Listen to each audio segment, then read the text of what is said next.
Thank you, thank you, thank you.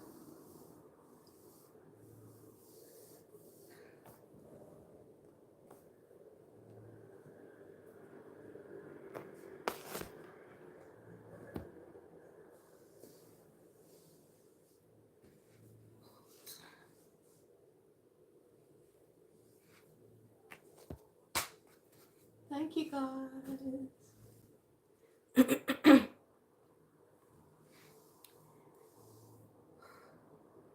Just wait for some people to come in before I start. So I'll be reading, I believe, 11 to 15 in the book of Genesis today.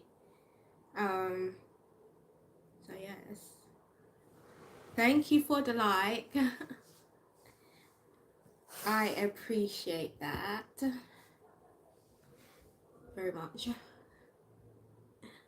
Um, as I said, I'll just start in a bit. I'll just wait for some people to come in um, before I start to read on with the chapters.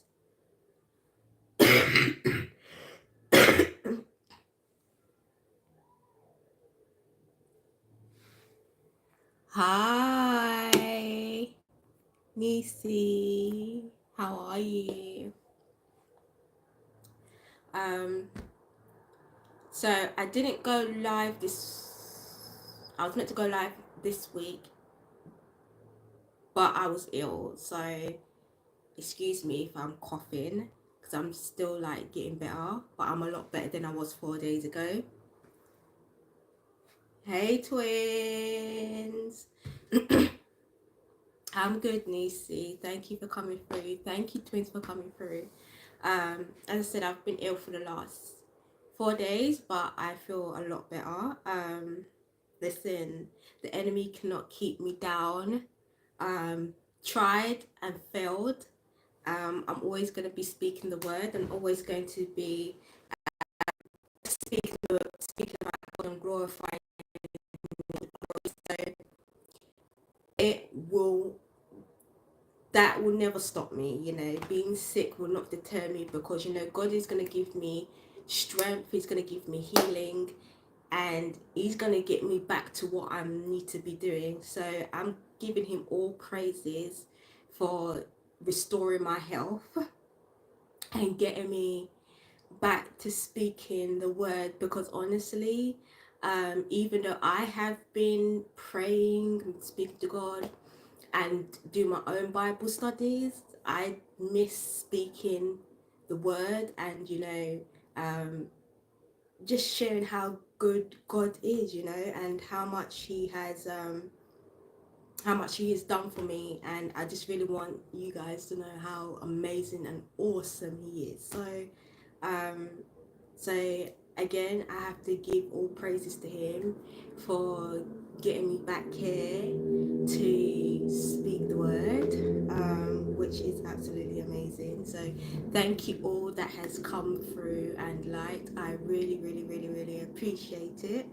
Um, Before I start reading, I just want to say, right, so this week has been a really bad week for me. I started a new job, and I started a new job, and I was having a bit of ups and downs, right, this week. And then I got struck with being ill, which meant I couldn't read or speak the word, right?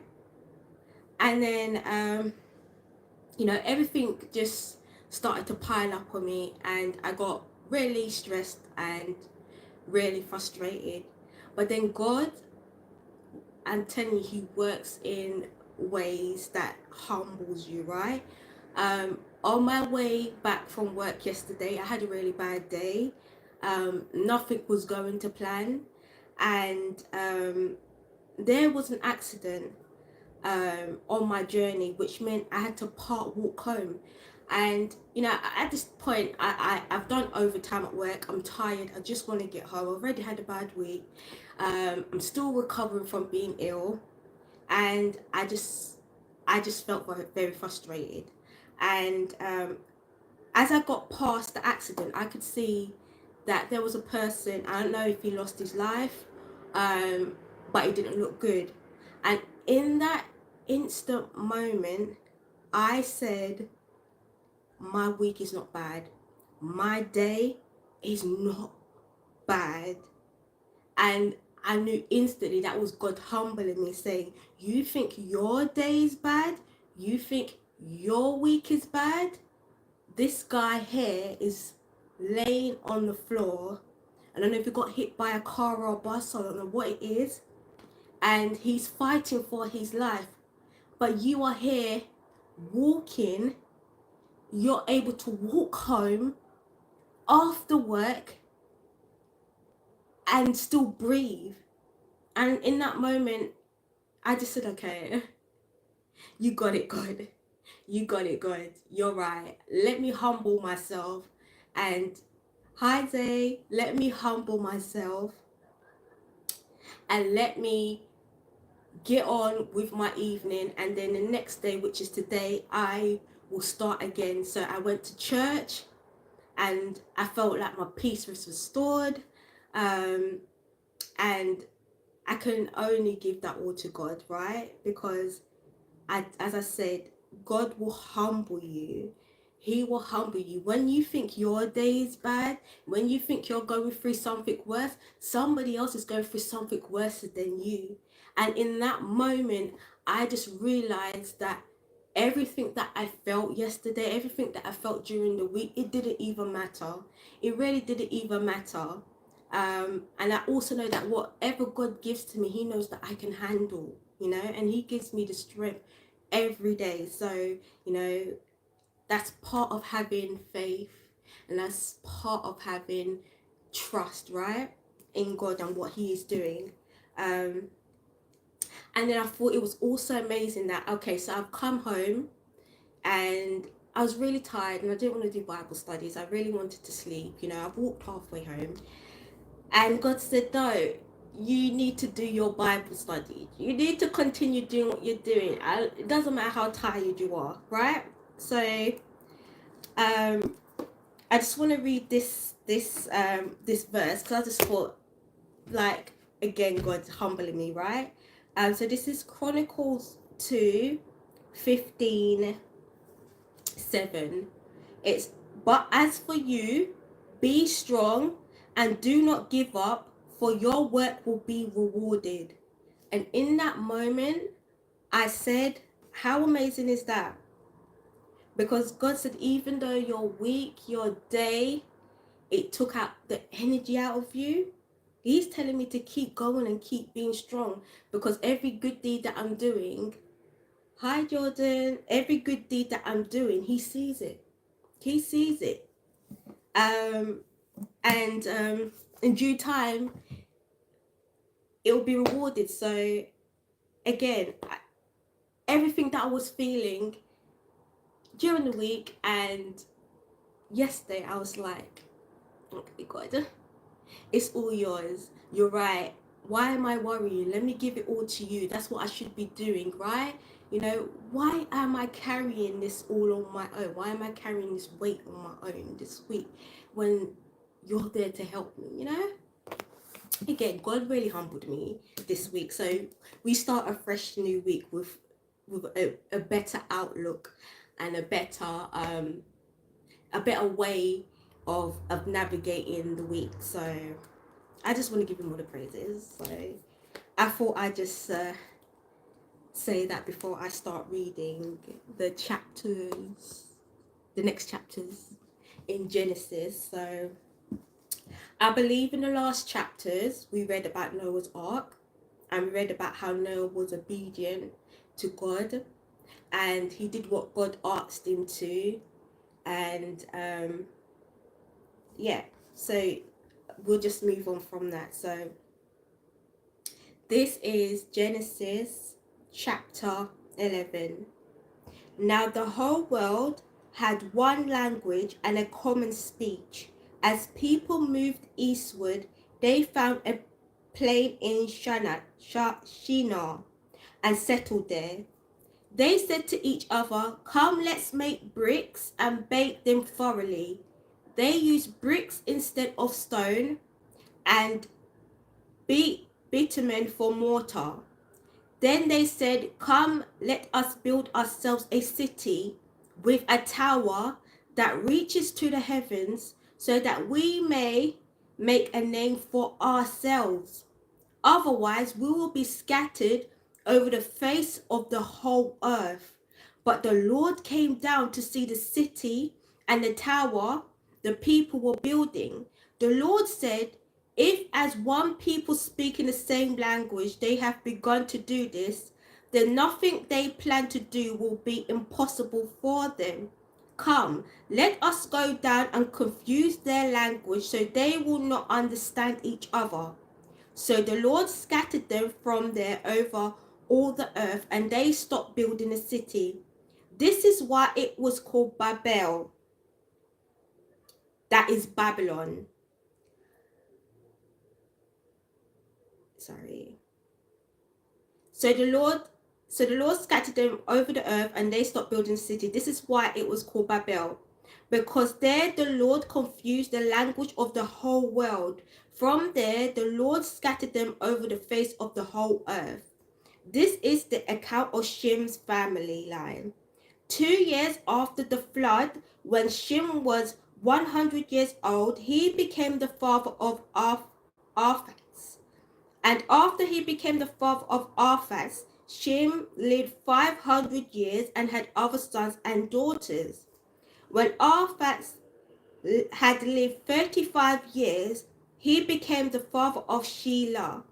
And after he became the father of Shelah, Arphaxad lived 403 years and had other sons and daughters. When Shelah had lived 30 years, he became the father of Eber. And after he became the father of Eber, Shelah lived 403 years and had other sons and daughters. When Eber had lived 34 years, he became the father of Peleg. And after he became the father of Peleg, Eber lived 430 years and had other sons and daughters. When Peleg had lived 30 years, he became the father of Reu. And after he became the father of Reu, Peleg lived 209 years and had other sons and daughters. When Reu had lived 32 years, he became the father of Sherug. And after he became the father of Sherug, Reu lived 207 years and had other sons and daughters. When Sherug had lived 30 years, he became the father of Noah. And after he became the father of Nahor, Sherug lived 200 years and had other sons and daughters. When Nahor had lived 29 years, he became the father of Terah. And after he became the father of Terah, Nahor lived 119 years and had other sons and daughters. After Terah had lived 70 years, he became the father of Abram, Nahor, and Haran. This is the account of Terah's family line. Terah became the father of Abram, Nahor, and Haran became the father of Lot. While his father Terah was still alive, Haran died in Ur of the Chaldeans in the land of his birth. Abram and Nahor both married. The name of Abram's wife was Sarai, and the name of Nahor's wife was Milcah. She was the daughter of Haran, the father of both Milcah and Iscah. Now Sarai was childless because she was not able to conceive. Terah took his son Abram, his grandson Lot, son of Haran, and his daughter-in-law Sarai, the wife of his son Abram, and together they set out from Ur of the Chaldeans to go to Canaan. But when they came to Haran, they settled there. Terah lived 205 years, and he died in Haran. The Lord said to Abram, go from your country, your people, and your father's household to the land I will show you. I will make you into a great nation, and I will bless you. I will make your name great, and you will be a blessing. I will bless those who bless you, and whoever curses you, I will curse. And all peoples on earth will be blessed through you. So Abram went as the Lord had told him, and Lot went with him. Abram was 75 years old when he set out from Haran. He took his wife Sarai, his nephew Lot, all the possessions they had accumulated, and the people they had acquired in Haran, and they set out for the land of Canaan, and they arrived there. Abram traveled through the land as far as the site of the great tree of Morah, and Shechem. At that time, the Canaanites were in the land. The Lord appeared to Abram and said, to your offspring I will give this land. So he built an altar there to the Lord who had appeared to him. From there he went on towards the hills east of Bethel and pitched his tent. With Bethel on the west and Ai on the east, there he built an altar to the Lord and called the name of the Lord. Then Abraham set out and continued towards the Negev. Now there was a famine in the land, and Abraham went down to Egypt to live there for a while because the famine was severe. As he was about to enter Egypt, he said to his wife Sarai, I know what a beautiful woman you are. When the Egyptians see you, they will say, this is his wife. Then they will kill me, but will let you live. Say you are my sister, so that I will be treated well for your sake, and my life will be spared because of you. When Abraham came to Egypt, the Egyptians saw that Sarai was a very beautiful woman. And when Pharaoh's officials saw her, they praised her to Pharaoh, and she was taken into his palace. Hi, PA. She was taken into his palace. He treated Abraham well for her sake, and Abraham acquired sheep and cattle, male and female, donkeys, male and female servants, and camels. But the Lord inflicted serious diseases on Pharaoh and his household because of Abraham's wife Sarai. So Pharaoh summoned Abraham. What have you done to me? He said. Why didn't you tell me she was your wife? Why did you say she is my sister, so that I took her to be my wife? Now then, here is your wife. Take her and go. Then Pharaoh gave orders about Abraham to his men, and they sent him on his way with his wife and everything he had. So Abraham went up from Egypt to the Negev with his wife and everything he had, and Lot went with him. Abraham had become very wealthy in livestock and in silver and gold. From Negev he went from place to place until he came to Bethel, to the place between Bethel and Ai, where his tent had been earlier, and where he had first built an altar. There Abraham called on the name of the Lord. Now Lot, who was moving about with Abraham, also had flocks and herds and tents, but the land could not support them while they stayed together, for their possessions were so great that they were not able to stay together. And quarreling arose between Abraham's herdsmen and Lot's. The Canaanites and the Perizzites were also living in the land at that time. So Abraham said to Lot, let's not have any quarreling between you and me, or between your herdsmen and mine, for we are close relatives. Is not the whole land before you?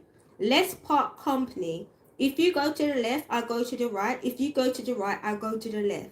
Lot looked around and saw that the whole plain of the Jordan towards Zoar was well watered, like the garden of the Lord, like the land of Egypt. This was before the Lord destroyed Sodom and Gomorrah. So Lot chose for himself the whole plain of the Jordan and set out towards the east. The two men parted company. Abram lived in the land of Canaan, while Lot lived among the cities of the plain and pitched his tent near Sodom. Now the people of Sodom were wicked, and they were sinning greatly against the Lord. The Lord said to Abram, after Lot had parted from him, look around from where you are to the north and south, to the east and the west. All the land that you see I will give to you and your offspring forever. I will make your offspring the dust of the earth, so that if anyone could count the dust, then your offspring could be counted. Go walk through the length and breadth of the land, for I am giving it to you. So Abram went to live near the great trees of Mamre at Hebron, where he pitched his tent. There he built an altar to the Lord. Hi, Salia. Hi, Real Odds. Sorry, guys, I haven't been saying the chapters. Chapter 14. At the time when Amraphel was king of Shinar, Arika king of Elsakar, Kedorlaomer king of Elam, and Tidal king of Goyim. These kings went to war against Bera king of Sodom, Bersha king of Gomorrah, Shinab king of Admah, Shemember king of Zeboiim, and the king of Bela, that is Zoar.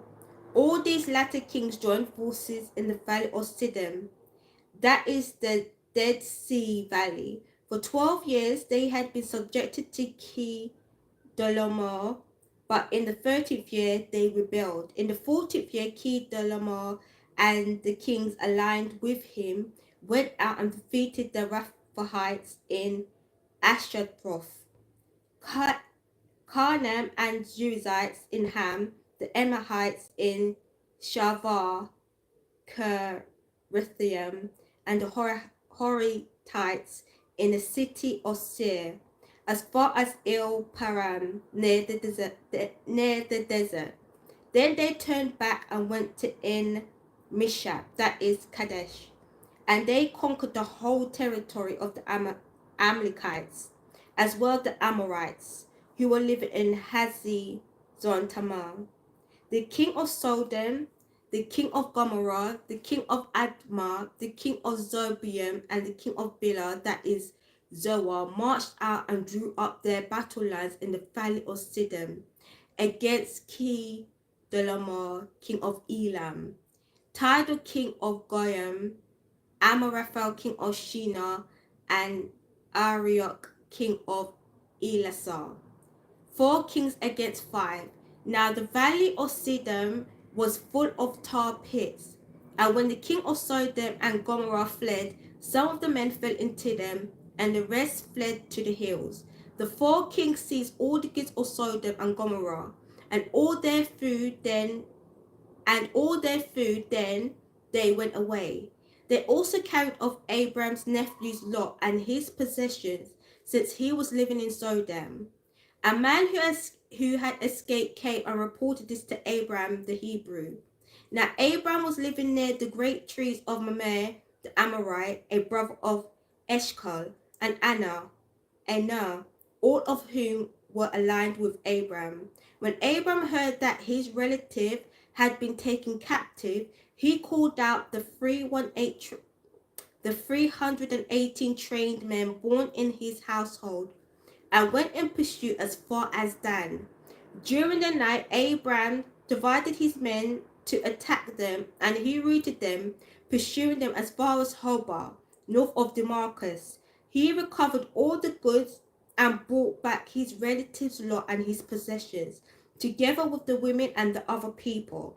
After Abram returned from defeating Kedorlaomer and the kings aligned with him, the kings of Sodom came out to meet him in the valley of Sheva, that is the king's valley.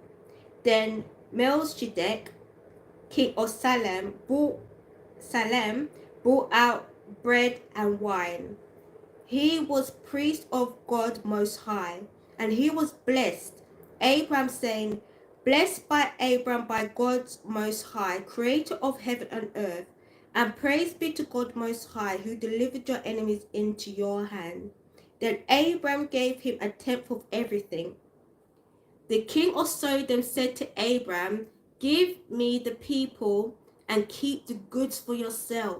But Abram said to the king of Sodom, with raised hands, I have sworn an oath to the Lord God Most High, creator of heaven and earth, that I will accept nothing belonging to you, not even a thread or the strap of a sandal, so that you will never be able to say, I made Abram rich. I will accept nothing but what my men have eaten, and the share that belongs to the men who went with me, to Anna, Ishkol, and Mamre. Let them have their share. Chapter 15. After this, the word of the Lord came to Abram in a vision. Do not be afraid, Abram. I am your shield. You are very great reward. But Abram said, Sovereign Lord, what can you give me since I remain childless? And the one who will inherit my estate is Eliezer of Damascus. And Abram said, you have given me no children, so a servant in my household will be my heir. Then the word of the Lord came to him, this man will not be your heir, but a son who is your own flesh and blood will be your heir. So he took him outside and said, look up at the sky and count the stars. If indeed you count them, then he said to him, so shall your offspring be. Abram believed the Lord, and he accredited it to him as a righteousness. He also said to him, I am the Lord who brought you out of the Chaldeans to give you this land to take possession of it. But Abram said, Sovereign Lord, how can I know that I shall gain possession of it? So the Lord said to him, bring me a heifer, a goat, and a ram, each 3 years old, along with a dove and a young pigeon. Abram brought all these to him, cut them in two, and arranged the halves opposite each other. The birds, however, he did not cut in half. Then the bird of the prey came down on the carcass, but Abram drove them away. As the sun was setting, Abram fell into a deep sleep, and a thick and dreadful darkness came over him. Then the Lord said to him, know for certain that for 4,100 years your descendants will be strangers in a country not their own, and that they will be enslaved and ill-treated there. But I will punish the nation they serve as slaves, and afterwards they will come out with great possessions. You, however, will go to your ancestors in peace and be buried at a good old age. In the fourth generation, your descendants will come back here, for the sins of the Amorites has not yet reached its full measure. When the sun has set and darkness has fallen, a smoking brazier with a blazing torch appeared and passed between the pieces. On that day, the Lord made a covenant with Abram and said to your descendants, I give this land from the Wadi of Egypt to the great river, the Euphrates, and the land of the Kenites, Kenizzites, Kadmonites, Hittites, Perizzites, Rephaites, and Amorites, Canaanites, Girgashites, and Jebusites. Hi, I remember you. Thank you for coming in. Okay, so that is the end of chapter 15. Starting to see Abram's path with God, right? So, you know, he's already made the covenant. So as we go on, we'll start to see how it unfolds in Genesis. I probably will be back tomorrow. I will put it in my community post when I'll be on, and it will be the next 5 chapters. that I will be reading. But I want to thank you all for coming out today and listening to the word. I just want to say I'm representing the kingdom, right? I'm representing the kingdom, and I will forever be speaking the word, giving God all the praises and glorifying his name for as long as God allows me to live on this earth. And all I want to do is set a good example in my walk with Christ, right? And I'm hoping that my reading through this Bible again live is helping someone out there. So yes, I'll see you tomorrow, hopefully, God willing. And I hope you all have a lovely evening, a lovely morning, wherever you are. And again, thank you all for coming out. Thank you all for listening. Thank you all for the likes. And yeah, night.